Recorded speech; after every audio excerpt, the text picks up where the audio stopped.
Joining us right now exclusively at the table, Alex Karp, Palantir's co-founder and CEO, and CNBC's Seema Modi, who covers Palantir, joins us. And tell us about the deal with Nvidia. There's so many things I think we all want to talk about, but let's get to the Nvidia deal first. Because I have so much respect for Nvidia and Jensen Huang, I'm going to try to keep this more adult than I usually do. But the truth is, if you want to know how this came together, from my perspecthere are a lot of technical issues. Who controls the models? Who controls the weights? Who controls the value of your business?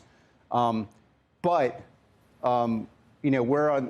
sitting on critical infrastructure across America, Ukraine, Israel. Everyone who uses LLMs on the battlefield runs on top of our Ontology, and our clients are just to say they're unhappy with the Frontier Labs is to say I'm welcome at the Berkeley faculty. It's like there's just a level of discomfort and loss of trust that also made it really. Okay, unpack that. What do you mean by that?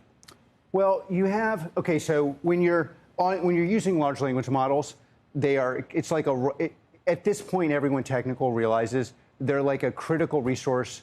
To make them valuable in an enterprise like battlefield context or regulated context or manufacturing, you have to have what's called an application layer. And we have this thing called Ontology that now everyone's copying. But de facto, it takes a large language model. It makes it safe and useful and precise.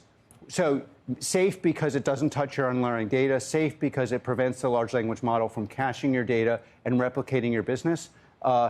Safe because it doesn't transfer your IP of how to fight, secret data, top secret data, or in a clinical context.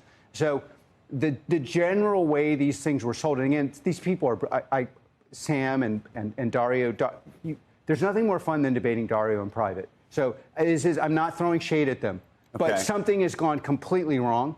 And the basic view among enterprises in this country is I'm going to chillax and waste my time with tokens. I'm going to get no value, and they're going to get my IP. Now that sounds like shade. Okay, though. And not just shade. It sounds like if you're saying these. No. Sorry. This is reporting. Okay. And this is reporting that I've literally, against my own interest, called.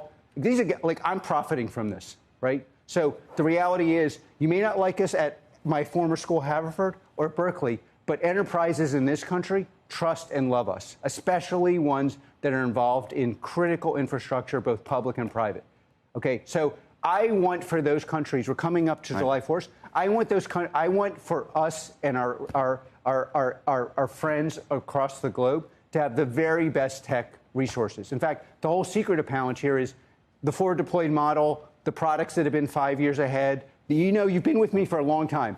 Everyone said FDEs were services. They said we don't even know what an Ontology is. That's the only thing people talk about now. The secret was we delivered the best things for the warfighters.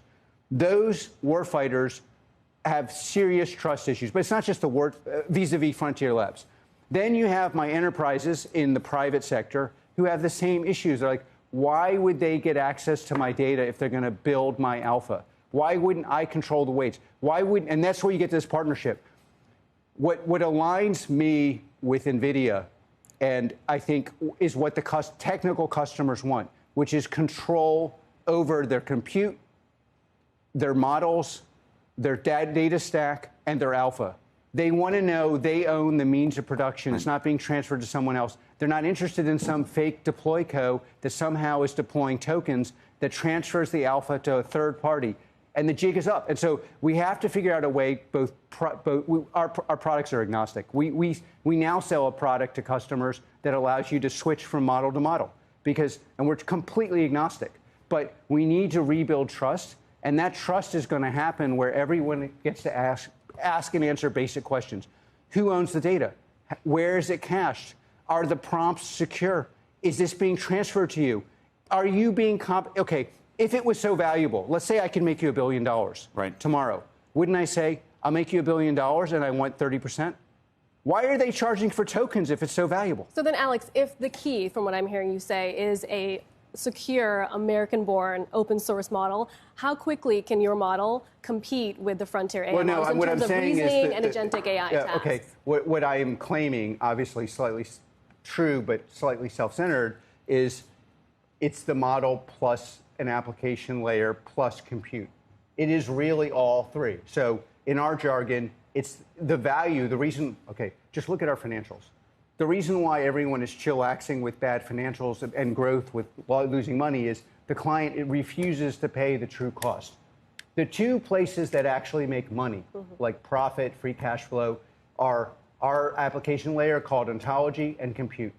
Okay, what I am not just claiming, we can take an open model and in the classified or non-classified context, get it to the point of a frontier model, but A, you control the weights. So what is the true cost? Not just what you're paying. The true cost is not just is what you make minus what you lose, meaning the value of your business. But we can get the frontier application to be exactly the same as a frontier model without the risk of transferring the alpha of your business to another. By the way, you could do this with a frontier closed model too, but then the clients have to be able to ask and answer very basic questions.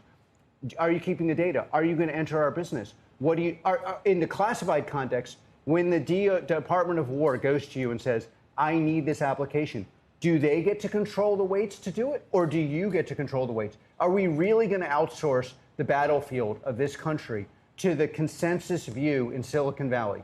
That is effing insane.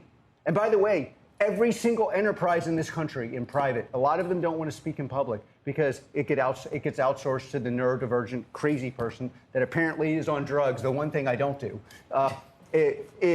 Okay, so that's my role. But I'm telling you, in this country, at every single enterprise I deal with, these people are livid. They're like, I am paying for tokens that create no value. These people are stealing the weights and alpha of my business, and they're creating a wealth tax that does not help the poor. It just punishes, starts with the billionaires. Every single person at this table is going to be paying a wealth tax only to punish us. And the reason for it is because these models have been completely irresponsibly oversold. And the sell is it's dangerous for everyone, which is why I can give it to all your adversaries, but I can't give it to the Department of War, or I can't safely give it to an enterprise in this country without being certain that the alpha of that business could transfer to this model tomorrow, i.e. I have no business, no job. You sound pretty angry. No, this is the voice of American business that is being channeled through me. And I'm telling you, it is absolutely a problem for this country because we are on the cutting edge of every single AI technology. But if you're going to triply oversell something, and by the way, the enterprises are just tired of it. But by the way, just a minute. I want everybody watching this, to test what I'm saying, especially investors who think somehow this is working.